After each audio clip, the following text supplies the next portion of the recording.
Ողջույն սիրելի հեռուստադիտողներ, դուք դիտում եք Հայլուր հարցազրույցը, զրուցելու եմ երկրորդ նախագահ Ռոբերտ Քոչարյանի հետ, բարի երեկո։ Բարի երեկո։ Նոյեմբերի 9-ն է, 5 տարի է անցել 44 օրյա պատերազմի հրադադարի եռակողմ փաստաթղթի ստորագրումից։ 2020 թվականին Նիկոլ Փաշինյանին դիմախոսները այդ փաստաթուղթը անվանում էին կապիտուլյացիոն։ Ձեր վերջին ասուլիսի ընթացքում դուք հայտարարեցիք, որ եթե նոյեմբերի 9-ի փաստաթուղթը համեմատենք այսօր եղածի հետ, այն նույնիսկ երազանքի փաստաթուղթ կարելի է անվանել, նկատի ունեիք հավանաբար այն, որ այդ փաստաթուղթը ամեն դեպքում ենթադրում էր Արցախի հարցի գոյությունը։ Օգոստոսի 8-ին արդեն Վաշինգտոնում ստորագրված այդ փաստաթղթով լրիվ փակվել է նոյեմբերի 9-ի փաստաթղթի էջը, նկատի ունեմ այն ամբողջովին կորցրել է ուժը։ Նայեք, ոչ մի ընդդիմադիր չի ասում, որ այդ փաստաթուղթը պետք է չհարգել։ Հասկանում ենք, որ պրոբլեմային է, արձանագրում է պատերազմում պարտությունը, բայց բոլորը հասկանում են, որ սա նաև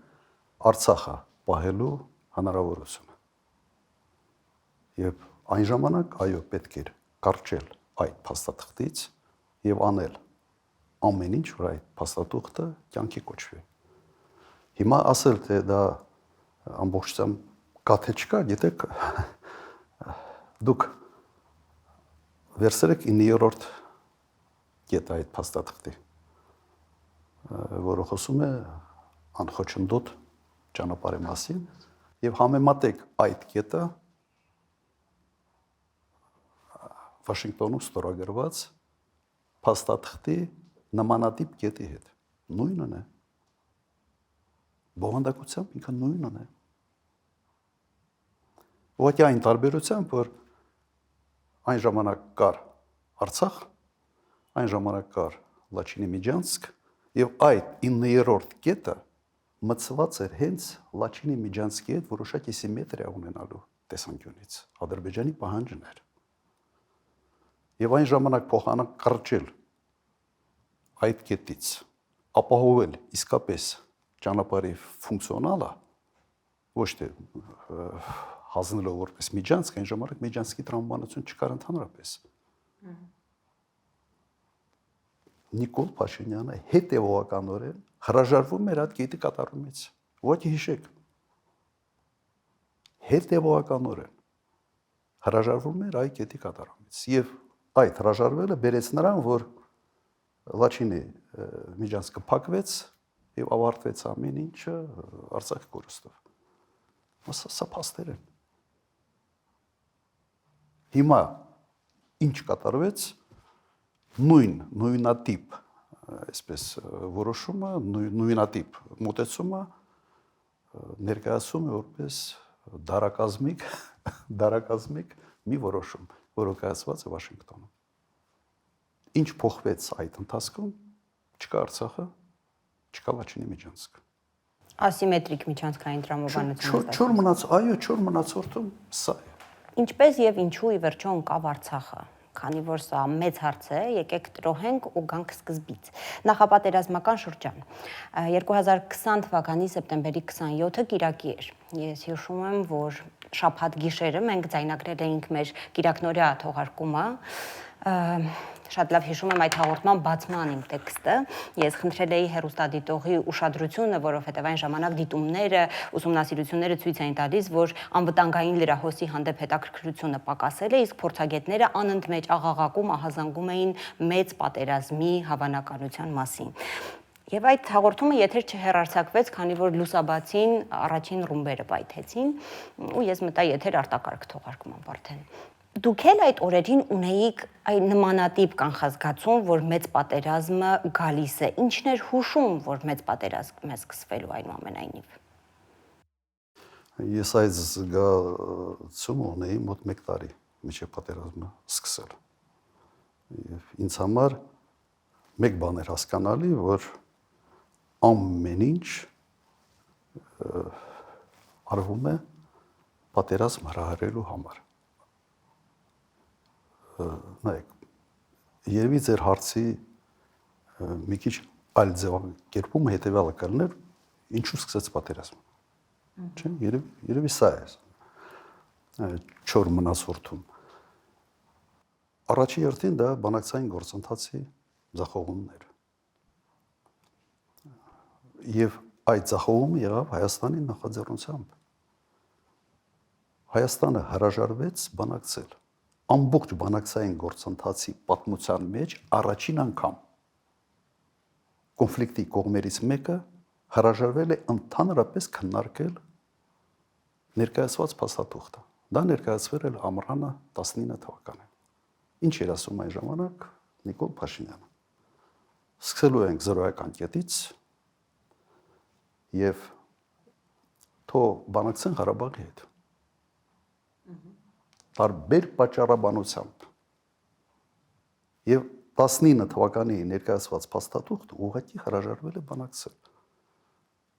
Ջնջելով մոտ 30 տարվա բանակցային գործընթաց 25-26 տարվա հիմա պետք է հաշվել հետադարձ հաշվարկով։ Սա բերեց հետևյալի, որ կողմերի համար, միջազգային հանրության համար եւ Մինսկի խմբի համանախագահ երկրների համար Հայաստանը ամբողջ այդ process-ի ձախողող կողմն է։ Ինչ պետք է անել Ադրբեջանը։ Իհարկե պետք է հասկանալ, որ բանակցային գործընթացով ինքը որևէ բանի չի հասնելու եւ պետք է սկսի պատրաստվել պատերազմ։ Սա հիմնական, ուղղակի ֆունդամենտալ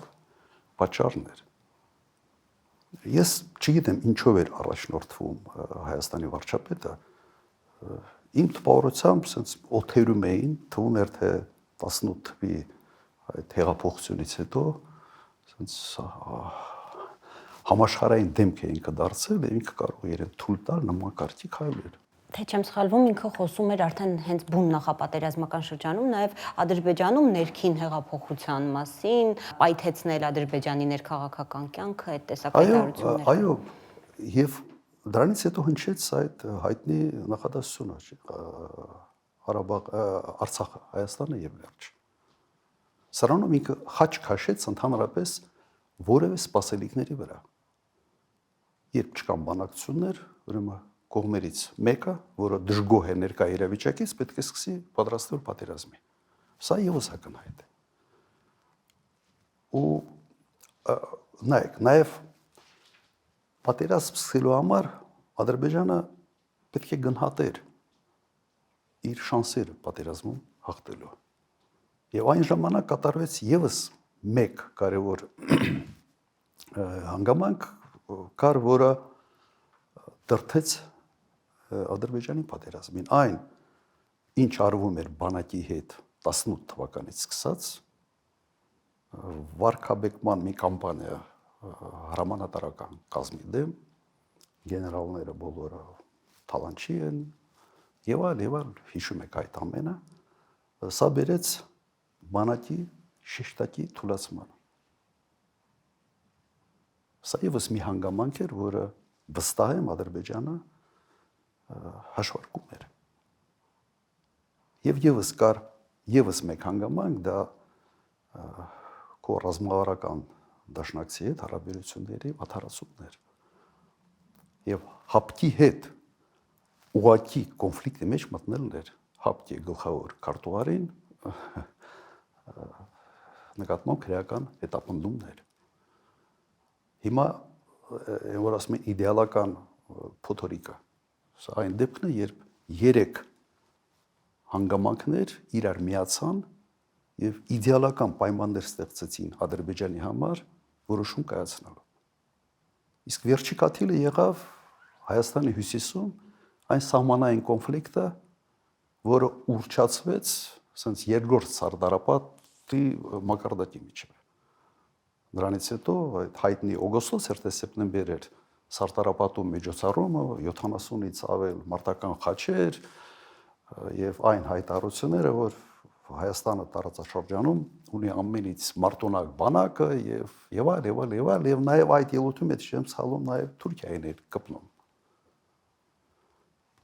Իդեպ այդ իրադարձությունները հյուսիսում սահմանային այդ միջադեպը ինքը բավական մեծ արձագանք ունեցավ Ադրբեջանում։ Լայնածավալ հանրահավաքներ էին, որոնք պահանջում էին Իլհամ Ալիևից միջոցներ ձեռնարկել։ եւ Ադրբեջանի նախագահ վտանգ զգաց իր իշխանության համար։ Հիմա մի քանի հանգամանք իրար միացան եւ ստեղծեցին իդեալական պայմաններ պատերազմը սկսելու համար։ Բանակցային գործընթացի ձախողումը բերեց նրան, որ ոչ մեկը չդատապարտեց Ադրբեջանին, մեր կողքին ոչ մեկը չկանգնեց։ Ամենայն դեպս հրապարակային։ Բանակը թուլացած էր, ուրեմն պատերազմում հաղթելու հավանականությունը շատ ավելի մեծացավ, քո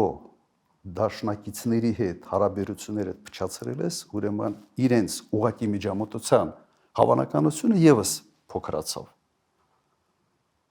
Հիմա այդ քայլեր կարող են անել միայն անպատասխանատու մարդ։ Կամ եթե դա չի արվել դիտակցաբար, այսպես ասենք, պատերազմը հարայրելու համար։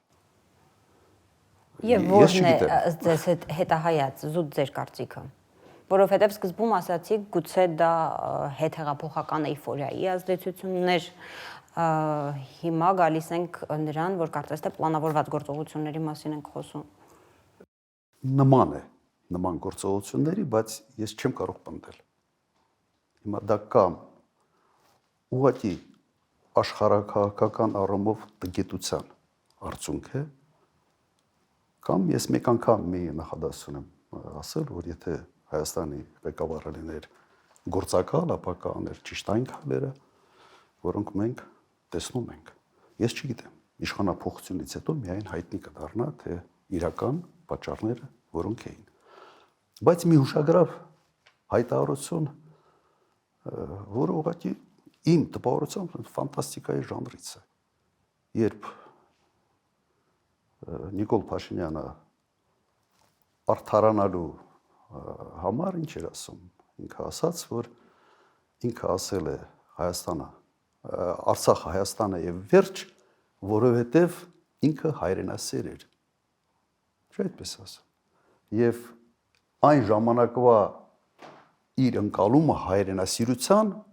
այդպիսինն էր։ Հիմա դուք պատկերացրեք, ինչ թանկ գին ենք մենք մեր ժողովուրդը վճարել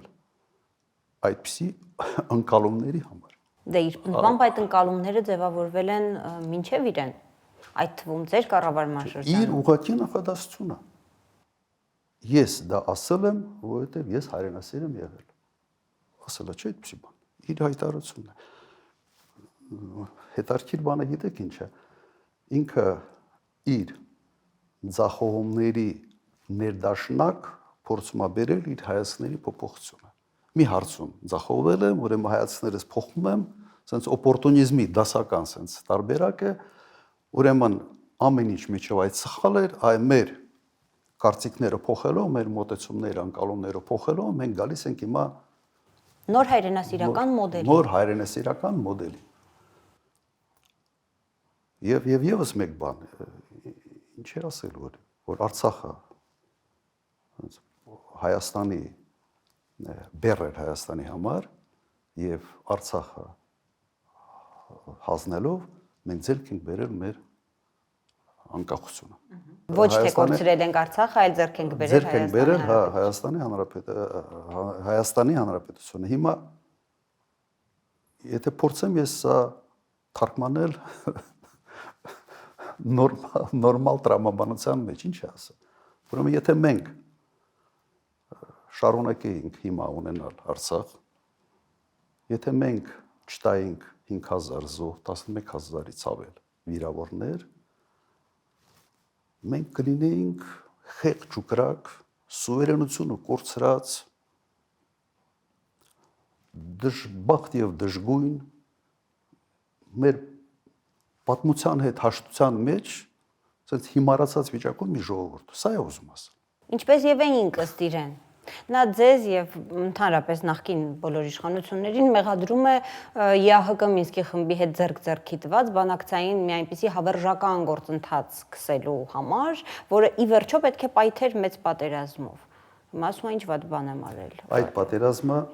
եղել է, պարտվել ենք, եկեք առաջ գնանք։ Պատերազմը չէր լինի, եթե չարվեին այն սխալներ, որոնց մասին ես հիմա խոսացի։ Միանշանակ։ Ինչով կավարտվեր բանակցային գործընթացը։ Բանակցային գործընթացը կավարտվեր այդ մադրիդյան սկզբունքների մոդիֆիկացված տարբերակների ընդունման տարբերակով։ Եթե Նիկոլ Փաշինյանը մտներ բանակցային գործընթացի մեջ 19 թվականին, առաջարկը լավն էր, ապա շատ մեծ հավանականությամբ ամեն ինչ կավարտվեր նման կարգի փաստաթուղթ ստորագրելու տարբերակով։ Սա կլիներ ավարտը։ Եթե ենթադրենք, որ անփորձություն էր քաղաքական, ելնենք այդ տեսակետից, ինչ որ մեկը ձեզ փորձել է խորհուրդներ տալ Նիկոլ Փաշինյանի քաղաքական թիմին, թե ինչպես են բանակցում։ Որևէ փորձ իմ հետ չի եղել նման կարծիք ինչ որ իմանալու, ինչքան ես հիշում եմ, ինքը հանդիպել առաջին նախագահի հետ, որից հետո ասել է, որ ոչ մի նոր բան ես չլսեցի։ Չեմ կարծում, որ ինքը ընդհանրապես ընդունակ է խորհուրդ լսելու։ Չեմ կարծում։ Ամենից անհասկանալի կետը ինձ համար հոկտեմբերի 18-ին, թե 18-19-ին, երբ Նիկոլ Փաշինյանը մերժեց պատերազմը կանխեցնելու ռուսական առաջարկին։ Ադրբեջանը համաձայն էր եւ Նիկոլ Փաշինյանը մերժեց։ Մերժեց հստակ իմանալով, որ պատերազմը պարտվելու է, որտեղ գլխավոր շտաբը զեկուցել է ուղղակի, որ պատերազմը շարունակելու ռեսուրս բանակը այլևս չունի։ Կար այդ զեկույց եւ դա հանրային հայտնի փաստ է։ Բայց ինքը որոշում կայացրեց պատերազմը շարունակելու։ Եվ բացատրությունը հետեւյալն է։ Իր բացատրությունը այդպիսի որոշում եմ կայացրել, որ ինձ չասեն, որ ես դավաճան եմ։ Եվ այդ որոշումը մեր ժողովրդի վրա նստել է առնվազն 2.500 լրացուցիչ զոհով եւ առնվազն 5-ից 6000 վիրավորներով։ Ոսա առաջնորդի քայլ է։ Առաջնորդին հիմնական գործը որոշում կայացնելն է։ Եթե դու կայացնում ես որոշումներ, ինչ որ սխալ ընկալումներից ելնելով, կամ դու կայացնում ես որոշում հստակ իմանալով, թե ինչ հետևանքների է դա բերելու, եւ այնուամենայնիվ կայացնում ես այդ որոշումը,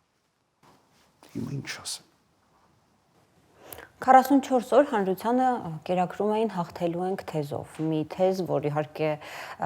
չափազանց գոտեպնդող էր այդ օրերին, ես ինքս եթերից այդ բառը ասելիս ամեն անգամ փորձում էի հավատալ, որ հաղթելու ենք, ապավինելով հայ զինվորին, հայ բանակին այնուամենայնիվ կամ նրան ինչ որ դրանից մնացել էր։ Զեկույցը եթե թողնենք մի կողմ, որի մասին հետո հայտնի դարձավ։ Դուք ինքներդ հաստատ կապի մեջ էիք եւ Ստեփանակերտ եւ գուցե ուրիշ աղբյուրներ էլ ունեիք։ Որ պահին 44 օրերի ընթացքում հասկացաք, որ չենք հաղթելու։ Երրորդ օրը ես Ղարաբաղում էի եւ այնինչ տեսել եմ ինձ բերել է 1-2 օրվա ընթացքում համոզմունքի, որ այս պատերազմում մենք պարտվելու ենք։ Եվ իմ գնալուց հետո 2 շաբաթ ես մնացել եմ Ղարաբաղում, ամեն օր Արկադի Ղուկասյանի եւ Բակո Սահակյանի միջոցով փորձում էի հորդորել Արայիկ Հարությունյանին, որ անեն ամեն ինչ պատերազմը կանգնեցնելու համար։ Ակնհայտ էր, որ մենք պարտվում ենք։ Ինքը հակված չէր, թե ինչն էր։ Չէր կարողանում կապի դուրս գալ։ Չէ, կապը իրենց մոտ օրը մի քանի անգամ էր, նույնիսկ ես առաջարկեցի այն ժամանակ հանդիպենք նախկին նախագահներով եւ ներկա նախագահով, թեկուզ Արայիկ Հարությունյանի նկատմամբ իմ վերաբերմունքս հայտնի է։ Ինքը չպետք է հայտնվեր այնտեղ նախագահի պաշտոնում։ Բայց այնուամենայնիվ ես ինքս գնացի, ես ինքս դա առաջարկեցի եւ ես ունեի կոնկրետ պլան գործողությունների, թե ինչը պետք անել։ Ինչ պլան էր, դա կարող եք հիմա ասել։ Պաշտպանությունը կազմակերպելու տեսանկյունից շատ կոնկրետ առաջարկներ էր եւ զուգահեռ իհարկե անել ամեն ինչ օր առաջ պատերազմը կանգնեցնելու համար։ Ինքը մերժեց։ Չուզեց հանդիպել եւ Բակո Սահակյանի միջոցով փոխանցեց հետեւյալը. եթե ես հանդիպեմ Քոչարյանի հետ, ինձ Հայաստանի վարչապետը ուտելու է։ Ուղղակի իր բառը։ Ինձ կուտի։ Հիմա սա է։ Ուրեմն այն ժամանակ Ադրբեջանից ավելի քիչ էին վախենում պատերազմի ժամանակ, քան տվյալ դեպքում իմ հետ հանդիպել եւ քննարկելու հանգամանք։ Հա, սա արտարոց էր։ Հիմա ինչու իմ տպավորությունը այնպեսին էր, որ մենք պարտվում ենք։ Ես չի տեսնում նորմալ կառավարում բանակի, ուղղակի չկար։ Որովհետև միջև այդ այնպիսի փոփոխություններ էր կատարվել հրամանատարական կազմում եւ առանցքային պաշտոններում նշանակվել են մարդիկ, որոնց հակով չէր այս պատերազմը։ Սա կնհայտ երևում էր։ Իսկ կադրային քաղաքականությունը հետևյալն էր, ինքը չէր վստահում բանակին եւ ուզում էր բանակում կարևոր պաշտոնների վրա ունենալ լոյալ մարդկանց։ Իսկ լոյալ գեներալը կամ լոյալ բարձրաստիճան սպա միշտ չի որ այն սպան է, որը ունի բավարար հմտություններ պատերազմում հաղթանակ ունենալու համար։ Համատարած կադրային փոփոխություններ եւ հիմքում միայն եղել է լոյալությունը։ Վատեր ընդհանրապես բանակի մատակարարման հետ կապված ուղղակի բոլոր հարցերը։ Բոլոր, անխտիր։ Միջպատերազմը հայտարարվել էր, որ օդը փակ է, չէ՞, եթե չեմ սխալվում։ Ստեփանագերտի օդը փակ է, Արայիկ Հարությունյանն էր ասել։ Բացարձակապես այդպես չէր։ Բացարձակապես։ Եվ կար եւս մի շարք հանգամանքներ, ես կցանկանայի նշել ամենից կարևոր հանգամանքներից մեկը դա այն խայտառակ մոբիլիզացիան էր, որը արվեց Հայաստանի Հանրապետությունում։ Լավա չանեին ընդհանրապես ոչինչ բան, կանանեին։ Մարդկանց հավաքում էին եւ երրորդ օրը այդ մարդիկ հայտնվում էին առաջնագծում։ Ձևավորվում էր ոչ թե համալրման էին գնում ներկա զորամիավորումները, օրինակ գումարտակները, այլ նոր միավորումներ էին ստեղծում եւ ուղարկում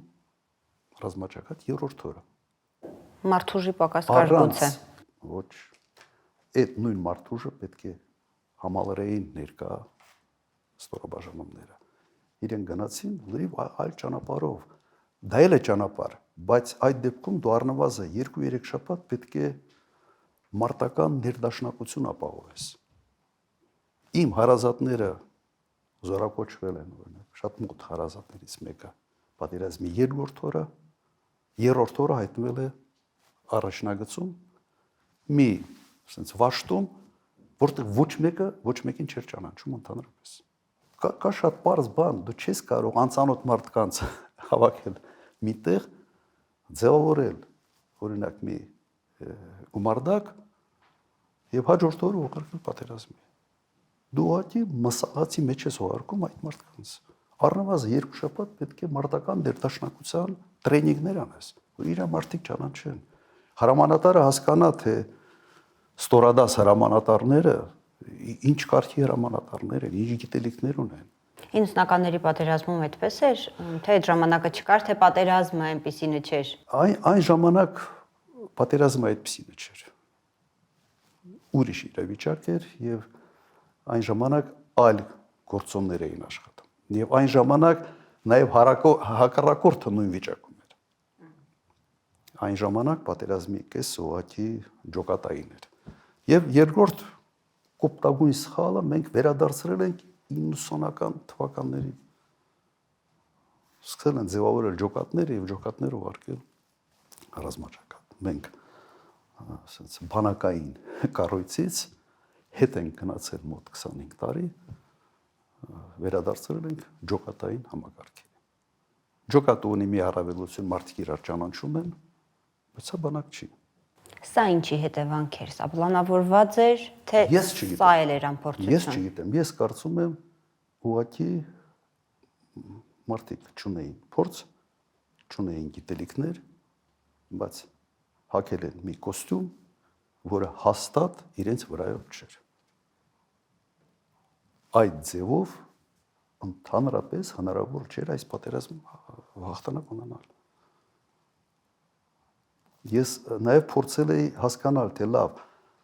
այս քայլը վատներ, որ քայլն էր արված նորմալ։ Եվ 0։ Ուղղակի 0։ Մի պահ իբրե մարդկանց ոտքի վարելու համար սկսեցին ասենց աչուձախ հերոսների կոչումներ բաժանել։ Նահանջող բանակի հրամանատարները ստանում են հերոսների կոչումներ։ Դա լուրջ։ Դուք մտածում եք, դուք դրանով խրախուսում եք մարտունակությունը, դուք խրախուսում եք պարտությունը դրանով։ Կարող է առաջի գծի զինվորը, կարող է առաջի գծի վաշտի հրամանատարը ստանալ հերոսի կոչում։ Բայց ուղղության պատասխանատուն, որը նահանջում է ամեն օր, ստանա հերոսի կոչում, դուք ի՞նչն եք խրախուսում։ Իսկ դուք նաև նշեցիք այս ստերի մասին, որոնք հնչում էին։ Այդ սուտը քայքայում էր բանակը։ Եվ այդ սուտը, ասեմ, իմ կարծիքով հիմնական պատճառն էր շատ մեծ քանակի դասալիկների։ Մարդիկ առաջի գծում տեսնում են ինչ է կատարվում, զանգում են իրենց հարազատներին, հարազատները ուրախ են, որ մենք հաղթում ենք։ Ասենց հեսա գետաշենն ենք վերցնում։ Սա ավելի մեծ անվստահության մթնոլորտ ձևավորելու ուղղակի տարբերակ չկար։ Ես համեմատեմ առաջի պատերազմի հետ։ Երբեք սուտ ինֆորմացիա չի եղել։ Եթե կորցրել ենք մի շրջան կամ մի գյուղ, հայտարարել ենք, ասել ենք, բոլորը դա գիտեին դրա մասին։ Բայց ամբողջությամբ տեղեկատվական դաշտը Հայաստանը վերցնել կոնտրոլի տակ եւ 44 օր ստերով կերակրել մեր ժողովրդին, դա հանցագործություն էր։ Երևանում այդպես էլ մարդիկ, այսպես այդ տագնապի զգացողությունը չունեցան։ Նույնիսկ դիակներ էին ուժ բերում։ Այդ մեքենաներում սպայկայի հավաքում էին, չէին բերում, որ ստեղ շատ չտարածվի, որ այդ սուտը չբացահայտվի։ Ասեմ, պատերազմի լավ բառ չեմ միգուցե օգտագործում, բայց այդ պատերազմները, ասենց մենեջմենտի կառավարման կարիք ունի։ Բոլոր ուղղություններով դա ցախողված էր։ Հիմա կրկնեմ, դա փորձի բացակայությունն էր, այլ քաոտիկ մտածելակերպի, երեկոյան մի բան մտածես, գիշերը մի ուրիշ բան անես, առավոտյան մի ուրիշ բան, դա բնորոշ է այսօրվա ղեկավարին եւ սա միայն քաոս էր ստեղծում բոլոր ուղղություններով։ Բոլոր։ Դուք 2 շաբաթ մոտավորապես Արցախում էիք։ Այո։ Մնացած օրերի ընթացքում որտեղ էիք ու ինչ էիք անում եւ մասնավորապես փորձել եք արդյոք ռուսական կողմի հետ գուցե ինչ-որ բան խոսել, իրենք ինչ էին մտածում այդ օրերի ընթացքում։ Նայեք, ես վերադարձրել եմ Հայաստան մեկ պատճառով։ Մենք այնտեղ նստում ենք, հասկանում ենք, որ ուղղակի պիտանի չենք, որովհետեւ ոչ մեկ մեր կարիք չունի։ Իսկ մեր առաջարկը եղել ամեն մեկ մի ուղղություն վերցնի եւ փորձի այդ ուղղությամբ օգտակար լինի։ Ուղիղ 2 շաբաթ։ 2 շաբաթ փորձում էինք ինչ որ Փորձում էիք ելով էր ձեզ հետ։ Նախկին նախագահները։ Այո, անտեղ եւ երրորդ նախագահներ, որը այդ փորձը ունի, Բակո Սահակյաններ, Արկադի Ղուկասյաններ, մենք ուղղակի անճարության մի զգացողություն էր, որ դու տեսնում ես, որ ամեն ինչ կորցնում եք, քո հայրենիքդ կորցնում ես, չի արվում գրեթե ոչինչ կամ արվում է լրիվ սխալ տարբերակներով եւ քո աչքիդ առաջ sense քայլ առ քայլ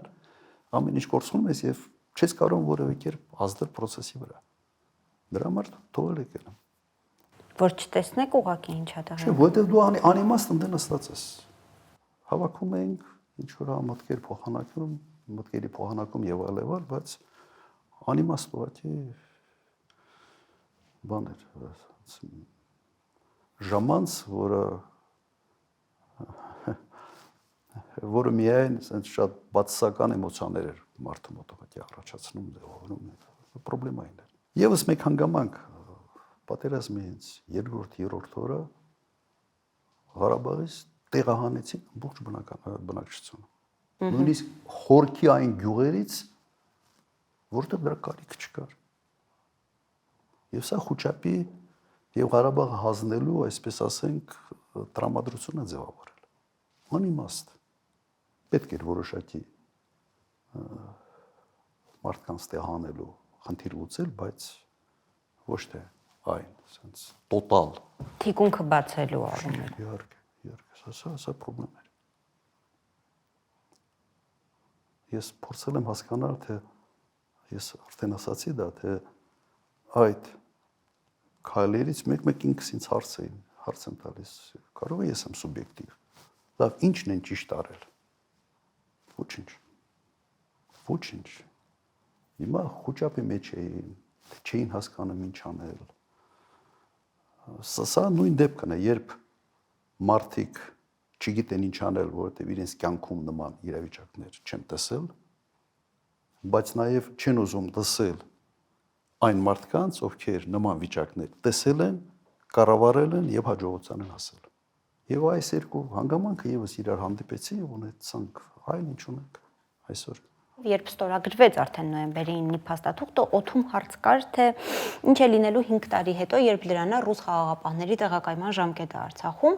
մի վարկած էր թևածում ուղղակի Հայաստանում, որ ռուսները երբեք չեն լքի Արցախը, որովհետև դա հենց Դաշնության շահերին է դեմ։ Ես նույնիսկ հիշում եմ առաջին նախագահ Լևոն Տեր-Պետրոսյանը հայտարարություն արեց, թե սխալ է պատկերացումը, որ ռուսները երբևէ կհամաձայնեն Արցախից դուրս գալ, մեջբերեմ ես, ինչու եք պանիկա գցում, որ ռուսները 5 տարի հետո հեռանալու են, բա ինչու են եկել, այդպես թեթև թողնում, թևերը թափ տալիս գնում են, գրված է պայմանագրում, որ կարող է երկարացվել ժամկետը, վերջ։ Դուք ինչ մոտեցում ունեիք սրա հետ կապված նոյեմբերի 9-ից հետո ու արդյոք ձեզ համար նույնքան տարօրինակ էր, որ ռուսները դուրս կգան Արցախից։ Այստեղ ես ավելի մեծ որոշակիությամբ կարող եմ ասել, որ իմ տպավորությամբ արվել է Հայաստանի կողմից ամեն ինչ, որ ռուսները հեռանան։ Արվել է ամեն ինչ։ Իդեպ ես համեմատությունը բերեցի այդ 9-րդ կետի այն ժամանակում հայտարարությանը եռակողմ։ Այդ հայտարարության տակ կար նաև Ռուսաստանի նախագահի ստորագրությունը, ինքը վկա չէր։ Ինչպես Թրամփը ինքը վկա օգոստոսյան չէր։ փաստաթղթում։ Ինքը ես ստորագրել է, բացի դրան իրենք պատասխանատվություն են ստանձնել անվտանգության համար եւ տեղաբաշխել են խաղաղապահ ուժեր այն ժամանակ։ Բայց ինչ կատարվեց։ Հայաստանը ըստ էության միակողմանի ուղղակի հրաժարվեց այդ process-ին մասնակից լինել։ Ինչ ասել Հայաստանը Պրահայում։ Ճանաչում եմ Ադրբեջանի տարածքային ամբողջականությունը ներառյալ Արցախ։ Ասել է։ Հիմա դրանից հետո Ռուսաստանը ինչ դերում է հայտնվում Ադրբեջանի հետ հարաբերություններում։ Միջնորդական դերակատարությունը այդ հայտարարությամբ Հայաստանի զորացվել է։ Հիմա կամ Ռուսաստանը Ադրբեջանին արդեն պետք է ասի, որ այո, ինձ է պետք, որ Արցախը մնա այս կարգավիճակում, լրիվ, այսպես ասենք, ամբողջ կոնֆիգուրացիան կոնֆլիկտի փոխվել է։ Որովհետև եռակողմ հայտարարությունը ստորագրված էր Հայաստանի, Ադրբեջանի եւ Ռուսաստանի նախագահի միջև։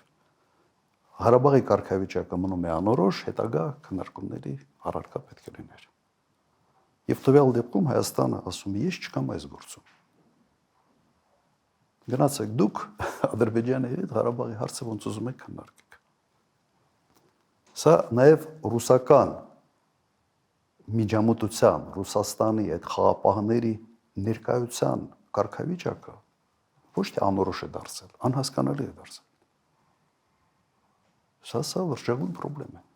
Եվ պատճառը սա է, այն ինչ որ կատարվեց հետագայում, պատճառը սա է։ Ղարաբաղի կորուստը ուղղակի հետևանք է Պրագայում ստորագրած հայտարարության։ բովանդակության։ Ո՞չ հետևանք։ Ուրա Մակրոնը, ուրա Շարլ Միշելը, ո՞ա դրանց տեղը հիմա հիշում։ Որ իրենք ըստ էության ներկա լինելով որոշակի գոնե քաղաքական պատասխանատվություն կրում են, չէ՞ սրա համար, թե չեն կրում։ Հիմա սա է վիճակը։ Եվ եթե մենք մտածում ենք, թե ասենց Ռուսաստանը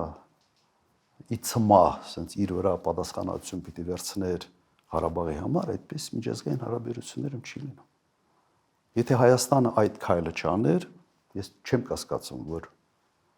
5 տարին կերկարաձգվեր եւս 5 տարով եւ կլիներ քաղաքական լուծման ինչ որ մի առաջարկ։ Միգուցե այդ 19 թվի մերժած առաջարկը որոշ չափով փոխելով չես կարող պատերազմի հետևանքները հաշվի չառնել ընդհանրապես, բայց կդնեինք սեղանը եւ կփորձեին գտնել մի լուծում։ Իսկ որ պահին ձեզ համար ակնհայտ դարձավ, որ Արցախը ամբողջությամբ են կորցնում։ Դա բլոկադայի օրերն էր, ավելի մեծ մտահոգություն առաջացավ հենց Պրագայի հայտարարությունից հետո, մեծ մտահոգություն, որովհետեւ հեռանկարները այնքան մշուշոտ էին։ Այն ժամանակ ես նաև արտահայտվեցի, որ դու չես կարող Ղարաբաղի հարցը գցել Ռուսաստանի գրպանը։ Չես կարող գցել, այդպես չի աշխատում։ Այս չի կարող այս հարցը ծանր հետևանքներ չունենա։ Իսկ երբ որ ճանապարհը փակեցին այսպես կոչված էկոլոգները եւ ինձ համար հասկանալի էր, որ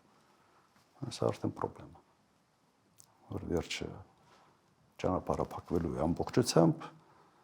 եւ Ադրբեջանը նաեւ օգտագործելով այն հանգամանքը, որ Ուկրաինայում սկսվել է պատերազմը եւ Ռուսաստանը ավելի է կենտրոնացած այն հարցի վրա, Ադրբեջանը այդ հանգամանքից եւս պետք է օգտվի։ Եվ օգտվեց։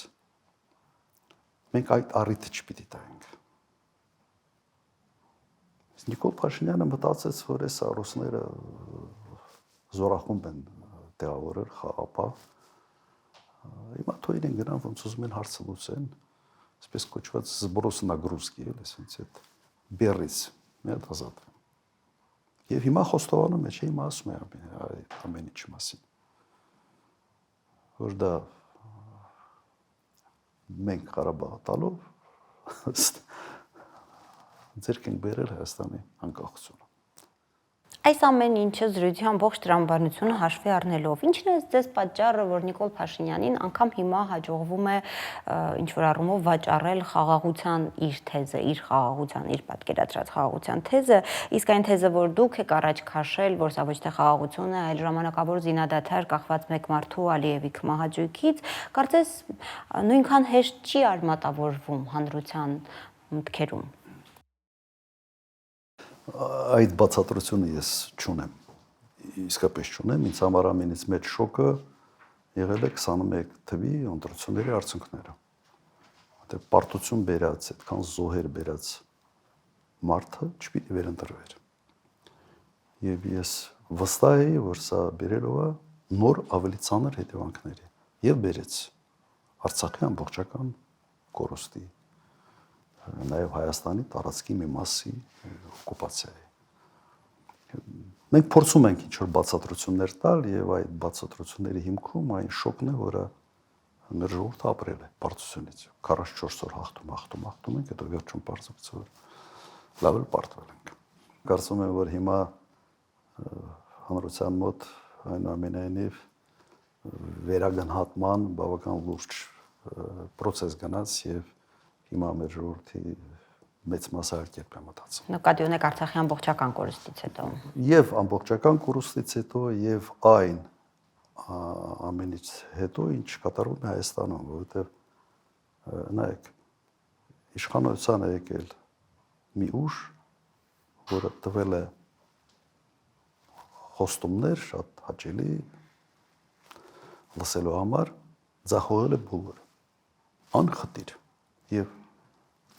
չեմ կարծում, որ մեր ժողովուրդը չի կարող սա ոչ չտեսնել, համենայնդեպս մեր ժողովրդի մի զգալի մասը։ Հիմա ինչի են իրենք կենտրոնացել այդ խաղաղության օրակարգի վրա, պատճառը մեկն է։ Էլ ուրիշ ասելիք չկա։ Հիմա պետք է խաղաղության թեզը ֆետիշացնեն եւ ասեն մնացած երկրորդականը հիմա մի քիչ էս կողմ են կողմ, բայց մենք միակ անուժն ենք, որը բերում է խաղաղություն։ Իդեպ դա ասում է մի մարդ, որը բերել է Հայաստանի համար ամենից սարսափելի պատերազմը, որի ժամանակ իշխանության գլխին լինելու ժամանակ մենք ունեցել ենք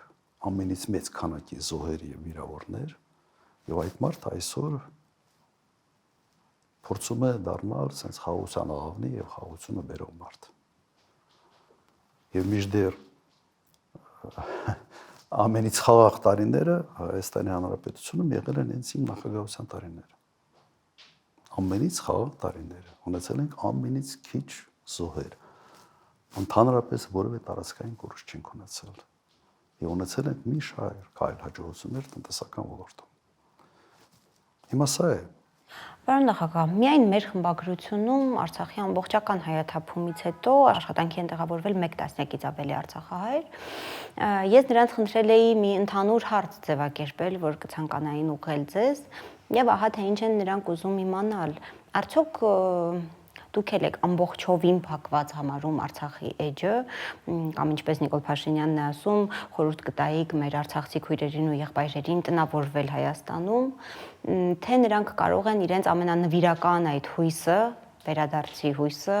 կապել օրինակ ձեր անվան հետ։ Նայեք, մենք իրատեսական պետք է լինենք եւ այսօր իրատեսական լինելը նշանակում է պայքարել միջազգային կառույցներում վերադարձի իրավունք արձանագրելու համար։ Ես սա եմ տեսնում։ Հիմա ձեր հարցը միգուցե կարելի է մի քիչ ավելի ընդլայնել, թե ինչ է պետք անել հիմա։ Ընդհանրապես, որտեղ եթե մենք մնում ենք նույն իրավիճակում, ինչպիսին կա այսօր Հայաստանում, իհարկե որևէ հույս թե մենք որևէ ացանում, որևէ հաջողության կարող ենք հասնել, չպետք է ունենանք։ Հիմա պետք է Հայաստանը փոխվի։ Բայց իրատեսականը վերադարձի իրավունքի արձանագրումն է։ Փաշինյանը նույն նժարի վրա է դրել այսպես կոչված 300,000, հիմա արդեն ասում են 500,000 ադրբեջանցիների վերադարձի հարցը Հայաստան, արցախցիների Արցախ պայմանական վերադարձի հետ։ Սրանք նույն հարթության վրայի հարցեր են իսկապես, այսինքն մեկը պայմանավորված է մյուսով։ Հանրապես իրար հետ կապ չունեցող հարցեր են, այդ դեպքում մենք էլ պետք է խոսենք 300,000 Բաքվում ապրող, Սումգայիթում, Կերաբադում ապրող հայերի մասին։ Իսկ եթե այն թեման ուղի կապ ունի այն մյուս թեմայի հետ։ Սրանք իրար են չզուգացնում։ Արցախի հարցը լրիվ այլ թեմա է, որտեղ Արցախը, այսպես ասենք, ինքը ուներ եւ սովետի ժամանակ կարգավիճակ եւ Արցախի ինքնորոշումը եղել է ամբողջությամբ միջազգային ընդունված սկզբունքների շրջանակներում։ Լրիվ այլ թեմաներ են, որոնց համեմատությունը ուղղակի կոռեկտ չի։ Բայց ես կուզեմ վերադառնամ հետևյալին, նայեք, մենք որևէ հույս, որևէ հաջողություն չենք կարող ունենալ, եթե մենք որդեգրել ենք այս քաղաքականություն։ Հիմա երևի հարց է առաջանում, հարց պետք է լինի հետևյալը։ Ինչ անենք, որ մեզ լուրջ վերաբերվեն, ինչ անենք, որ մեր խոսքը կշիռ ունենա։ Հայք առաջի հերթին պետք է զբաղվել լուրջ բանակով։ Պետք է ամրացնել Հայաստանի անվտանգությունը եւ ոչ թե նրա համար, որ պատերազմենք, հենց նրա համար, որ չպատերազմենք։ Այդ ձևակերպումը այսպեսին է պետք է լինի։ Որտեւ երբ սովորաբար հատկապես երբ ես խոսում եմ բանակի ուժեղության մասին, փորձում են մեղադրել, որ այ մտքին ուրիշ է, չէ՞։ Հիմա շատ բարձ հարց։ Լավ, Եվրոպայի կենտրոնում շվեյցարացիք ինչի են բանակ պահում, ընդհանրապես կամ ավստրիացիք, նեյտրալ կարգավիճակ ունեցող երկրները։ Ամեն երկրում էլ մոտ 140,000 ռեզերվիստներ, որոնք զենք ունի Շվեյցարիան, տունն է պահում։ Եվ բարբերաբար գնում են զորավարժությունների, սովորացնում են իրենց։ Ինչի համար են անում։ Մարտունակ բանակ առաջի համար, հենց նրա համար է, որ պատերազմ չլինի։ Եվ պետք է դրանով լուրջ զբաղվել։ Ես չեմ տեսնում, որ այսօր Հայաստանը դրանով զբաղվում է։ Եվ Մարտունակ բանակը նաև նրա համար է, որ դու ունենաս աշխարհակական գործընկերներ։ Եթե դու չունես մարտունակ բանակ, դու գործընկեր չես ունենալու, դու ունենալու ես աշխարհակական շեֆեր։ Տարբերությունը էական է։ Դու դառնալու ես, եթե դու բանակ ունես, դու կիսում ես ինչ որ հարցեր քո գործընկերոջ հետ։ Իսկ եթե դու չունես, թույլ ես, ուրեմն դու այդ շեֆ ունենալով դու դառնում ես անվտանգության սպառող։ Իսկ անվտանգության սպառող լինելը նշանակում է դրա համար գին ես տալիս։ Նայեք Ուկրաինան ինչ գին է տալիս այսօր։ Հենց այն պատճառով, որ ինքը կռվում է, բայց ամբողջ, այսպես ասենք, այս պատերազմի հետևում արևմուտքի ռեսուրսներն են։ Եվ այսօր Ուկրաինայի ընտերքը արդեն զալոգ, որ ժողովուրդը հասկանա ինչ բառը, զալոգ է դրած այդ պատերազմը ֆինանսավորելու դիմաց։ Հիմա մենք ուզում ենք ունենալ աշխարհակական շեֆ, թե աշխարհակական գործընկեր։ Իրականությունը սա չեն զբաղվում։ Եվ ինչ են ասում, ասում են մենք այս ամեր սահմանները 29000 եւ այլ քառակուսի կիլոմետր, դրանից դուրս մեզ ոչինչ չի հետաքրքրում։ Այս ամերը։ Հենց դու քեզ սահմանափակում ես այդ մտածելակերպով, դու արդեն խնդրեմ ունես։ Դու դառնում ես մի երկիր, որը տարածաշրջանային որևէ դերակատարություն չի կարող ունենալ։ Քո տեղ որոշելու են, թե այս միջանցքը ոնց պիտի գնա, մյուս հարցը ոնց պիտի լուծի։ Դու դառնալու ես տեղդ խելոք նստած մարդ։ Ոչ մեկը քո հետ հաշվի չի նստելու ընդհանրապես։ Սա իսկապես խնդրեմ է։ Կարող է, չէ՞, մեր մոտ այսպիսի հարց առաջանա մարդկանց մոտ, դե հիմա փոքր երկիր ենք։ Սենց հանգիստ մեր տեղը նստենք, միգուցե մեզ չուտեն։ Այս է ասում, գուցե աշխատի մոտեցումը։ Հիմա այս օրինակներ բերեմ։ Էմիրությունները փոքր երկիր է, թե մեծ երկիր է։ 10 միլիոն բնակչություն, տարածք մոտ 80000 քառակուսի կիլոմետր, սեփական բնակչությունը 1.5 միլիոն։ Կատարը փոքր երկիր է, թե մեծ երկիր է։ Մոտ 10-12000 քառակուսի կիլոմետր տարածք, Հայաստանից ավելի փոքր բնակչություն, սեփական բնակչությունը 1 միլիոն էլ չկա, 700,000։ Սինգապուրը փոքր երկիր է, մի քաղաք է, 5 միլիոն բնակչություն, բայց նայեք, ես այս օրինակները բերեցի, որովհետև կա նաև կոնցեպտ փոքր երկիր, մեծ խաղացող։ Այդ երեքն էլ փոքր երկիր են, բայց մեծ խաղացող են։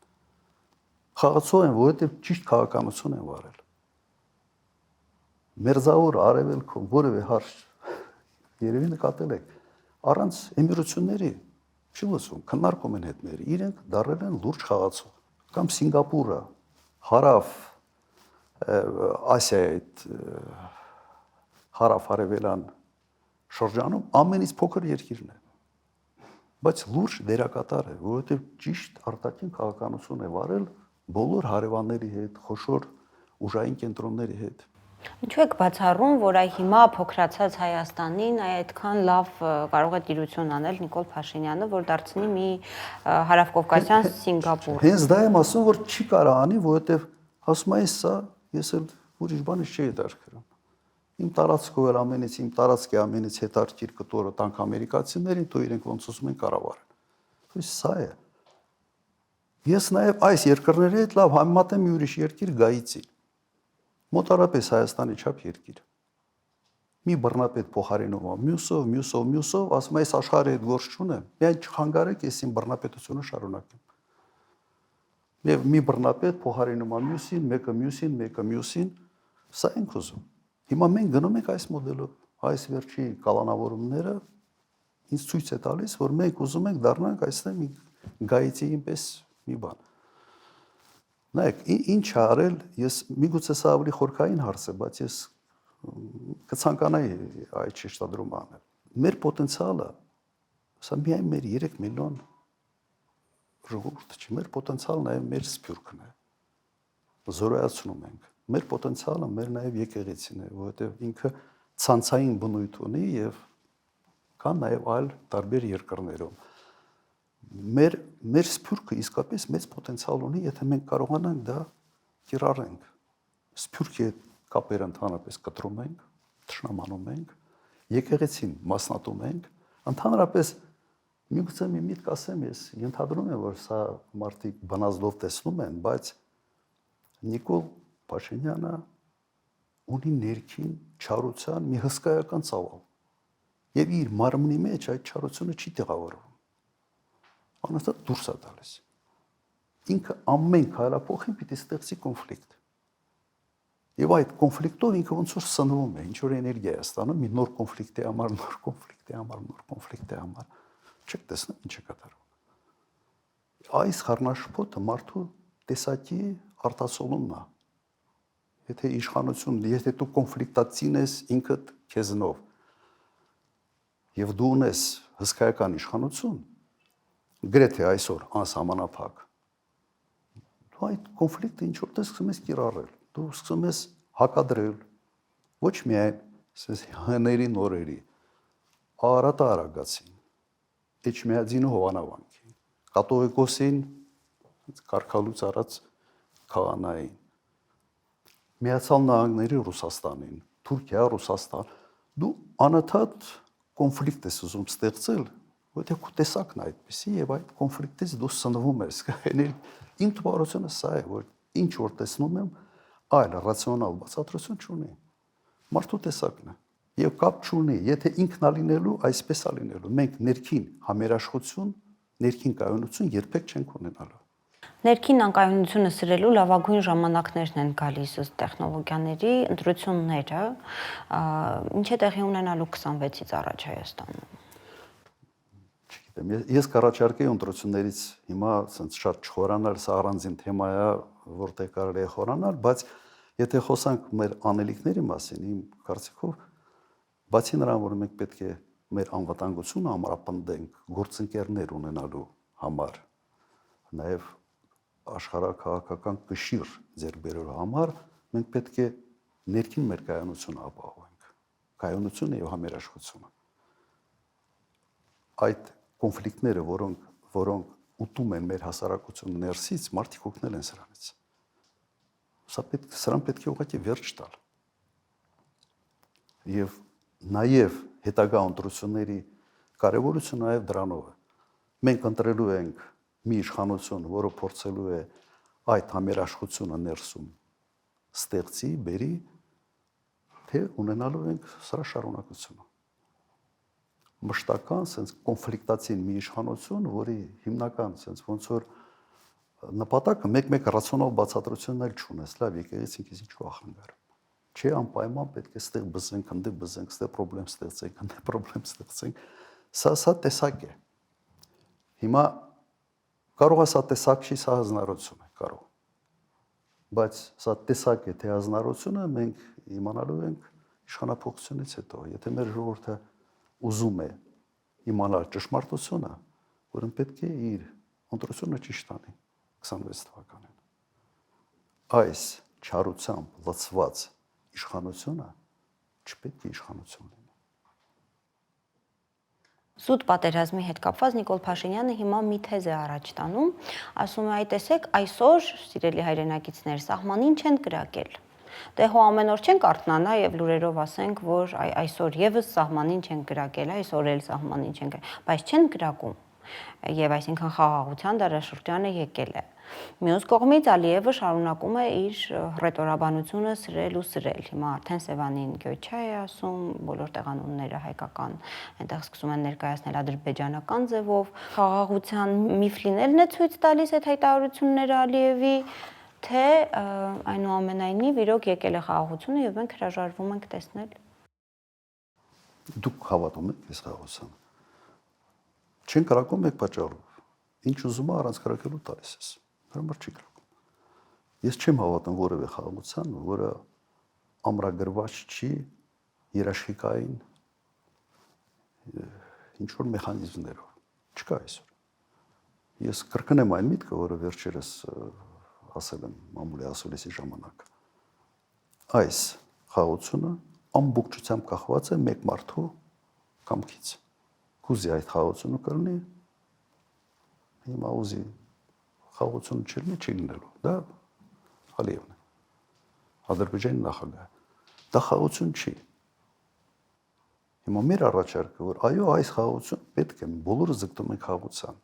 բայց այդ խաղությունը պետք է ունենա երաշխիքներ։ Դա օրինակ ՄԱԿ-ի անվտանգության խորհրդի որոշումն է, դա երաշխիքային ինչ-որ մի